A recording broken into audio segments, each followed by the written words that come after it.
انصاف ادب میں انسان پورا جلوہ گر نہیں ہوتا نہیں نظر آتا، صرف ناول میں پورا انسان اور اس کی کائنات کا جاندار عکس نظر آتا ہے.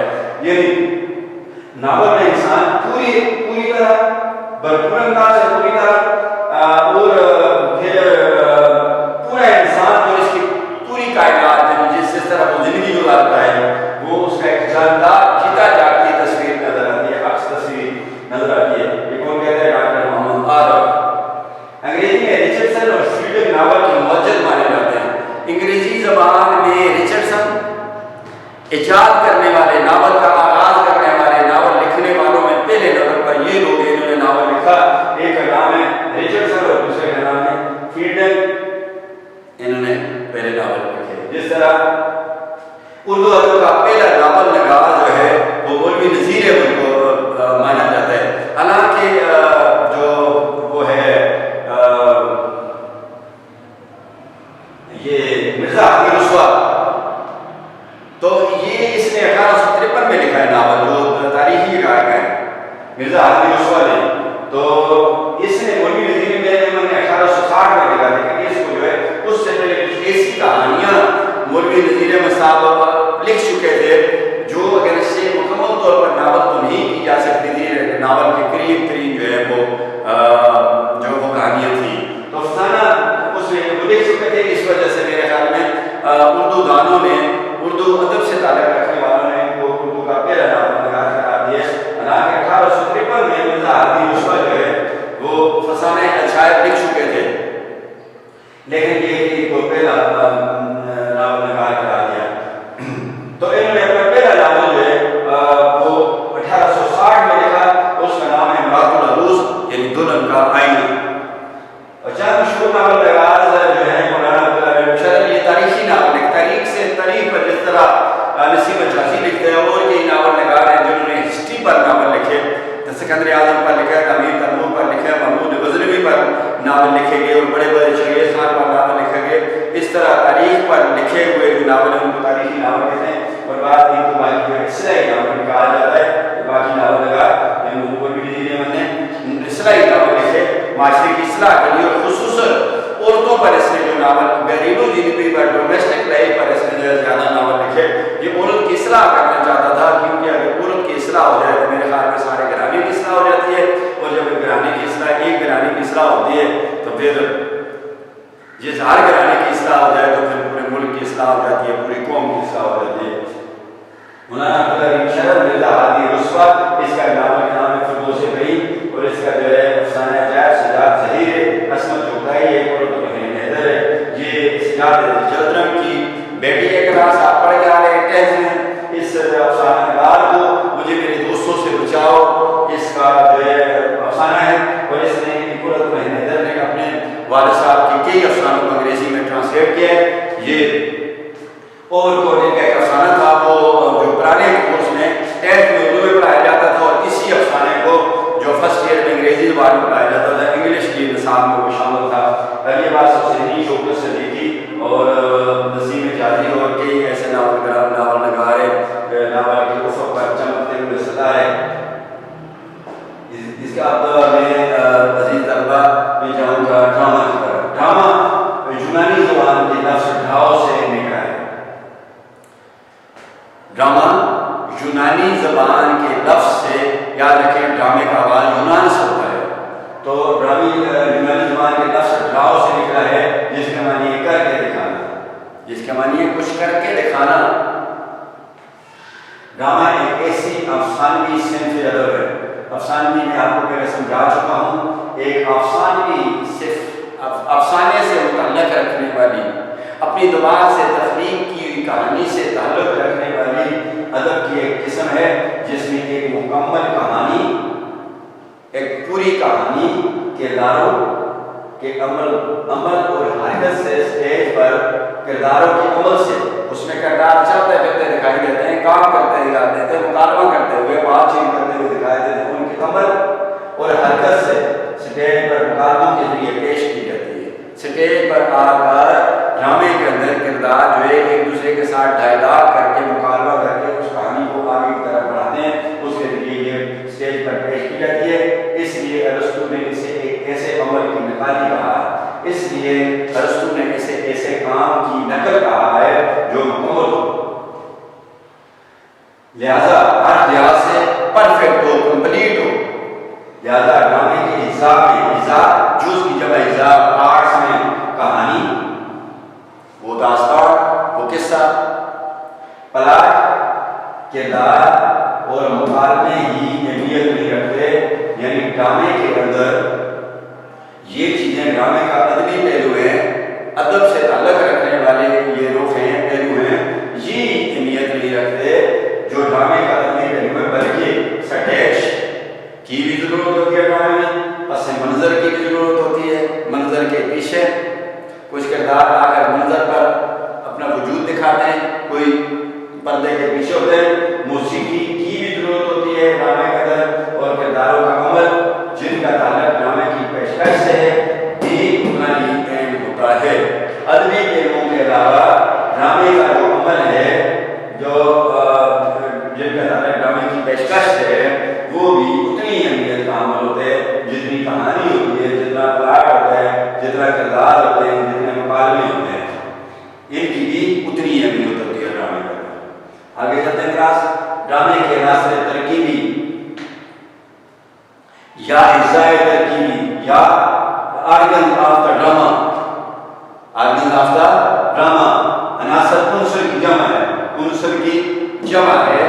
عنصر ایک چیز کو کہتے ہیں، اس کو انگلش میں کہتے ہیں ایلیمنٹ، اور اس کی جو متضاد ہوتا ہے وہ ہوتا ہے کمپاؤنڈ، مرکب. عنصر عناصر ترکیبی، عنصر کی جمع عناصر ترکیبی. پلاٹ یعنی کس ترتیب سے جو ہے، طریقے سے، اس طریقے کے ذریعے جو ہے ڈرامہ پیش کیا جاتا ہے. پلاٹ، ڈرامے کا پلاٹ کسے کہتے ہیں؟ واقعات، کرداروں، حادثات کے مجموعے سے ترتیب پاتا ہے. یعنی واقعات اس کے اندر جو پیش کیے جاتے ہیں، کردار جو اس کے اندر پیش کیے جاتے ہیں، واقعات جو اس کے اندر پیش کیا جاتا ہے، ایسے چھوٹے چھوٹے واقعے جو ہوتے ہیں آپس میں، تو وہ کے مجموعے سے، ان ساروں کے جمع ہونے سے جو ہے ایک سلیقے میں آتا ہے، ایک ترتیب میں آتا ہے، ایک ترکیب میں آتا ہے. اس کی تمام کڑیاں سلسلے، اس کے تمام سلسلے مربوط، آپ ان کا آپس میں، تمام سلسلوں کا آپس میں کیا ہو؟ ربط ہو. واقعات کا، کرداروں کا، ساتھ کا، اس میں آپس میں رابطہ ہو، ربط ہو، ملے جلے نظر آئے، کٹے ہوئے نظر نہ آئے، گھیپ نظر نہ آئے، مربوط اور مضبوط ہونے چاہیے. مربوط بھی اور مضبوط بھی ہونی چاہیے. مواد کی یہ ترتیب، مواد جو کہانی کے لیے لیا گیا ہے، اس قصے کے لیے لیا گیا ہے، جو پیش کیا جا رہا ہے اسٹیج پر، اس کے لیے جو مواد ہے، جو لکھا گیا ہے، جو جمع کیا گیا ہے، یہ ترتیب ڈرامے کو نقطۂ عروج کی طرف بڑھتی ہے. مواد کی یہ ترتیب، یعنی یہ چیزیں جو ہیں، یہ ڈرامے کو کون سی چیزیں؟ پلاٹ، واقعات، کردار، آثار، یہ تمام چیزیں جو ہے کہ آپس میں جب ان کا ربط ہوتا ہے اور مضبوط بھی ہوتی ہیں، تو یہ جو ڈرامے کو نقطۂ عروج کی طرف بڑھتی ہے. یعنی جہاں آگے بڑھتا جاتا ہے اور عروج کی طرف جاتا ہے، تو یہ عروج کی طرف لے کے جاتی ہیں، پوائنٹ آف کلائمیکس کی طرف لے کے جاتی ہیں اور ڈرامائی کیفیت پیدا کرتی ہیں. یہ چیزیں جو اس میں ڈرامے کی اسی حالت، کیفیت پیدا کرتی ہیں. نمبر 2، مرکزی ڈرامہ. مین آئیڈیا اور سینٹرل آئیڈیا اس کو کہتے ہیں. انگلش میں مین آئیڈیا بھی کہتے ہیں اور سینٹرل آئیڈیا بھی کہتے ہیں. مرکزی پلاٹ کی روح ہے. جس طرح انسانی جسم کے لیے روح جو ہے انتہائی اہمیت کا عمل ہے اور اصل انسان ہی روح ہے، باقی تو ہڈیوں کا اور گوشت پوش کا ایک لوتھڑا ہے یا ڈھانچہ آپ کہہ سکتے ہیں. اصل چیز جو ہے وہ روح ہے، یعنی انتہائی اہمیت کا عمل ہے مرکزی خیال. وہ خیال جس پر کہانی لکھی جاتی ہے اسے اس کا مرکزی خیال کہتے ہیں، اور جس پر اس کا دار و مدار ہوتا ہے، جس پر وہ ڈیپینڈ کرتا ہے ڈرامہ، وہ اس کا مرکزی خیال ہوتا ہے. مرکزی خیال کی اہمیت ہی ڈرامے کو دلچسپی اور افادیت سے کامیاب کراتی ہے. یعنی جس مقصد کے لیے ڈرامہ لکھا گیا ہے، مرکزی خیال جو ہے اس کو مکمل کرتا ہے، وہ کامیابی کی طرف لے کے جاتا ہے. نمبر 3، تصادم یا کشمکش. تصادم یا کشمکش. تصادم آپس میں ٹکرانا یا کشمکش، ٹکرانے سے پہلے جو کشمکش جاری رہتی ہے، یعنی اس کو کشمکش بھی کہا جا سکتا ہے اور تصادم بھی کہا جا سکتا ہے. یہ ڈرامے کے لیے بنیادی چیز ہے. یہ ڈرامے کے لیے کیا چیز ہے؟ بنیادی چیز ہے، بیسک چیز ہے. کبھی یہ کشمکش دو افراد، کبھی دو افراد کے درمیان میوچل انڈرسٹینڈنگ نہیں ہوتی، متضاد سوچ ہوتی ہے. ایک آسمان کی بات کرتا ہے، دوسرا زمین کی بات کرتا ہے. ایک جمہوریت کی بات کرتا ہے، دوسرا معاشرہ کی بات کرتا ہے. سوچ میں تضاد ہوتا ہے. کبھی نیکی اور بدی کے درمیان ایک لڑائی ہوتی ہے، ایک جنگ ہوتی ہے، ایک کشمکش ہوتی ہے. بدی اپنی اہمیت کا احساس دلاتی ہے اور نیکی کہتی ہے کہ نہیں، دنیا کی کامیابی کا اعتقاد میرے اندر پوشیدہ ہے. بدی کہتی ہے نہیں، میرے اندر پوشیدہ ہے. کبھی زندگی اور فطرت کے درمیان، نیچر اور زندگی کے درمیان کشمکش نظر آتی ہے، تضاد نظر آتا ہے. یا دو متضاد جذبات یا دو الگ الگ نظریات رکھنے والے انسان، الگ الگ سوچ رکھنے والے انسان کا آغاز اور اس کا خاتمہ، اور ان چیزوں کے جذبات کا آغاز اور انہی چیزوں کا جو آپس میں جو کشمکش ہے وہ ان کی انہی جذبات کا خاتمہ جو ہے وہ ڈرامے کا ایک طرح سے ڈرامہ اینڈ تک ہوتا ہے. انہی نقطۂ عروج، پوائنٹ آف کلائمیکس. ڈرامہ تسلسل کے ساتھ راستے کی رکاوٹوں کو دور کر کے، ڈرامہ ریگولیٹی کے ساتھ، سلسلہ وار ترتیب کے ساتھ راستے کی رکاوٹوں کو دور کر کے، یعنی اپنی منزل کی طرف بڑھتا ہوا دلچسپ انداز میں ترقی پر پہنچتا ہے. بہت ہی خوبصورت انداز میں اپنی منطقی انجام تک پہنچتا ہے. جو رائٹر جو ہے، جو جس مقصد کے لیے لکھا جاتا ہے اس کی طرف چلتا ہے. واقعات و حالات سے پیدا شدہ پیچیدگیاں اپنی انتہا کو پوری کی ہیں. یہ نقطہ ہے. یعنی جو حالات ڈرامے کے اندر پیدا ہوتے ہیں، ان حالات و واقعات کی وجہ سے پیچیدگی پیدا ہوتی ہے، مشکلات پیدا ہو جاتی ہے، لڑائی کی طرف چلی جاتی ہے، یعنی سوچ کا آپس میں ٹکراؤ ہوتا ہے. تو یہ پیچیدگیاں جو ہوتی ہیں، یہ مشکلات جو ڈرامے کے اندر کرداروں کے درمیان جو بنتی جاتی ہیں اور تنازعات جو ہیں بڑھتے جاتے ہیں، اس کو کیا کہتے ہیں؟ نقطۂ عروج، اور انگریزی میں اس کو کہتے ہیں پوائنٹ آف کلائمیکس. اس بعد اگلی بات جو ہے کلاس وہ ہے انجام. اگر کیا ہے انجام؟ یعنی انجام کیا ہوتا ہے؟ جب ڈرامہ عروج پر پہنچتا ہے تو اس کا انجام کیا ہوتا ہے؟ نقطۂ عروج کے بعد کیا چیز آ جاتی ہے؟ انجام آ جاتا ہے. اگر نقطۂ عروج کامیاب ہے تو نقطۂ انجام بھی کامیاب ہوگا. نقطۂ عروج اگر کامیاب گیا تو اس کہانی کا انجام بھی کامیاب ہوگا، اور کہانی جو ہے جس مقصد کے لیے لکھی گئی اس مقصد کو لوگوں کے دلوں میں اتار کر ختم ہوگی. تو اس کو کہانی جب اینڈ پر پہنچتی ہے تو اس کو اس کا انجام کہتے ہیں. تو بعض ڈرامہ جو ہے اس پر ڈرامے کی دو اقسام ہیں. اگلے لیکچر میں میں کہوں گا، ایک ہوتا ہے تربیہ اور ایک ہوتا ہے علمیہ، جہاں پر آخر میں جا کر جو ہے وہ ہیرو کی موت ہو جاتی ہے تو اس ڈرامے کو کہتے ہیں علمیہ. دردناک انجام جہاں ہوتا ہے اسے علمیہ کہتے ہیں. اور انگلش میں کہتے ہیں ٹریجڈی. اور جس ڈرامے کے جو اختتام ہوتا ہے وہ علمیہ پر نہیں ہوتا، یعنی خطرناک انجام نہیں ہوتا، موت کی ہیرو کی واقعی نہیں ہوتی، ایسے دردناک جو ہے انجام نہیں ہوتا، اسے کہتے ہیں تربیہ، اور اس کو کہتے ہیں کامیڈی جان. اور نقطۂ عروج کے بعد انجام ہے. اگر نقطۂ عروج کامیاب ہے تو نقطۂ انجام بھی کامیاب ہوگا. انجام وہی ہونا چاہیے انجام ڈرامے کا وہی ہونا چاہیے جو ڈرامے میں پیش آنے والے حالات و واقعات کا قدرتی نتیجہ ہو. یعنی جو حالات اس وقت چل رہے تھے، نقطۂ عروج کی طرف جاتے ہوئے ڈرامے کے اندر جو حالات چل رہے تھے اس کا نیچرلی قدرتی طور پر جو نتیجہ نکلتا وہ ہی انجام بھی ہونا چاہیے. تو اس کے اندر ڈرامے کے اندر جان پیدا ہو سکتی ہے. اس طرح یہ کہ حالات ایسے پیدا ہو جائیں کہ بالکل ہیرو کی موت کے قریب ہو جائے، اور آخر میں جا کر ڈرامہ دیکھنے والے جو ہیں، اس ڈرامے کے جو ناظرین ہیں، دیکھنے والے، وہ کہیں گے جو ہے اپنی ان کے ذہن میں ہو کہ یہ ہیرو جو ہے کی موت ہو جائے گی، یہ دردناک انجام ہوگا. اور دردناک انجام کے بجائے وہ چلا جائے وہ نہ ہو ایسا، تو یہ ڈرامے کی خامی تصور کی جائے۔ کردار قصے کی کامیابی کا انحصار، یعنی قصہ ڈیپینڈ کرتا ہے کس پر؟ کرداروں پر۔ قصہ کس پر ڈیپینڈ کرتا ہے؟ اس قصے کو، اس کی کہانی کو آگے لے کر کون بڑھتے ہیں؟ کردار آگے لے کر بڑھتے ہیں۔ کرداروں کے ذریعے جو ہے ڈرامہ چلتا رہتا ہے۔ کردار ڈرامے کا آپ یہ سمجھیں کہ انجن ہے، وہ کھینچتے رہتے ہیں ڈرامے کو، اپنی منزل کی طرف کھینچتے رہتے ہیں۔ کرداروں پر ہوتا ہے، کردار اپنی گفتگو، اپنی بول چال، حرکات و سکنات، آپ اسے باڈی لینگویج کہہ سکتے ہیں، کو ڈرامے کے ذریعے ڈرامے کو کامیاب بناتے ہیں۔ یعنی جس طرح میں نے کہا کہ انجن ہوتا ہے، تو وہ انجن جو ہے اپنی منزل کی طرف کھینچتا ہے، کسی چیز کو منزل کی طرف پہنچا کے رہتا ہے۔ اس طرح ان کی گفتگو بڑی اہمیت کی حامل ہوتی ہے، ان کی باڈی لینگویج بڑی اہمیت کی حامل ہوتی ہے، اور وہ ان چیزوں سے ڈرامے کو کامیاب بناتے ہیں۔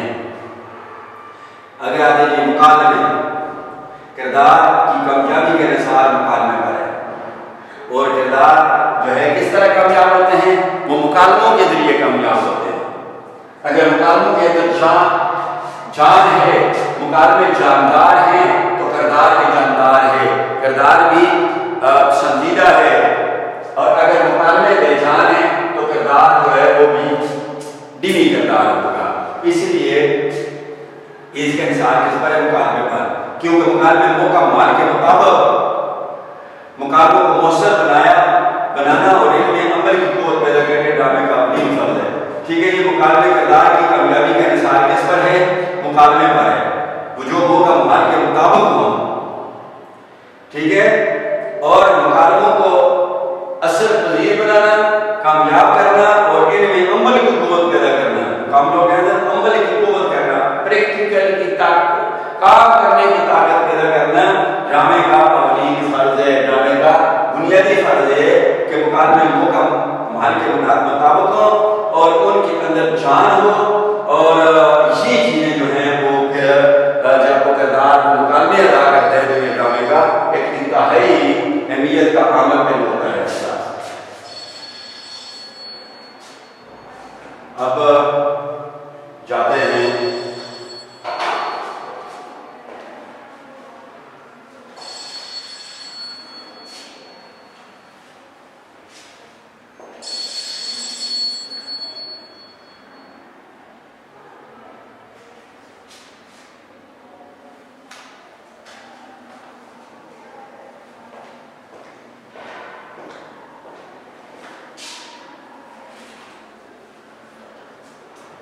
ابھی جانے کلاس یہ طلبہ ابھی جانے آپ کے کورس میں جو ڈرامہ ہے، 2 ڈرامے آپ کے کورس میں شامل تھے، ایک ڈرامے کو نکال دیا گیا ہے اور ایک ڈرامہ جو ہے کورس میں اس طرح اس کو رکھا گیا ہے۔ آغا کشمیری کا ڈرامہ جو خوبصورت بنا جو تھا وہ اسے نکال دیا گیا ہے کورس میں سے، اور تعلیمی طالبہ جو دوسرا ڈرامہ ہے اس کو کورس میں شامل کر دیا گیا ہے۔ لہذا ہم نے اس بار جو ہے صرف ایک ہی ڈرامہ پڑھنا ہے جس کا نام ہے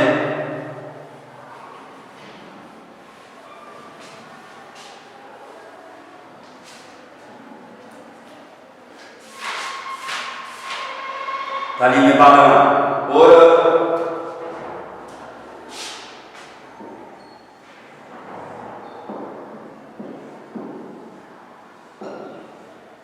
یہ کورس میں ہمارے یہ ڈرامہ شامل ہے کلاس، اور یہ خواجہ معین الدین کا لکھا ہوا ڈرامہ ہے۔ خواجہ معین الدین، یہ لفظ جو ہے واو مادھورا ہے یہاں پر، ایسی واو جو لکھنے میں تو آئے لیکن پڑھنے میں نہ آئے، اسے کہتے ہیں واو مادھورا۔ 3 قسم کی واو ہوتی ہے کلاس، ایک ہوتی ہے واو معروف جو خوب کھول کر پڑھی جائے، ایک ہوتی ہے واو مجہول جو خوب جس پر زیادہ زور نہ لگے، جس واو پر اس کے ساتھ ہی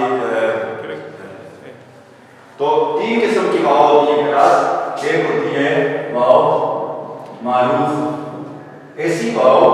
جس پر خوب زور لگے، اچھی طرح اس پر جو ہے پریشر پڑے، زور لگے، یعنی خوب واضح شکل واو کی نظر آئے، آواز آئے، جیسے حضور، دور، پرنور، یہ جو واو ہیں، تین واو میں نے یہ واو اس پر زور لگتا ہے، خوب اچھی طرح پتہ چلتا ہے کہ لفظ کے اندر واو ہے۔ ایک واو جو ہوتی ہے وہ ہوتی ہے مجہول، اس مجہول کا مطلب یہ ہوتا ہے نامعلوم، ایسی واو جس پر زور نہ لگے، پتہ نہ چلے یہ واو، لیکن انور اتنا زور نہیں لگتا واو پر، سرور، تاجور، اس طرح واو میں اتنا زور نہیں لگتا۔ اور جو تیسری واو جو آپ کو میں نے بتانی ہے، اس واو کو کہتے ہیں معقولہ، یعنی ایسی واو جو لکھنے میں تو آئے لیکن پڑھنے میں نہ آئے۔ لہذا رائٹر کا نام ہے خواجہ معین الدین، یہ خواجہ نہیں پڑھا جائے گا، یہ خواجہ پڑھا جائے گا، کیونکہ یہ واو معقول ہے جو لکھنے میں آتی ہے اور پڑھنے میں نہیں آتی۔ تو خواجہ معین الدین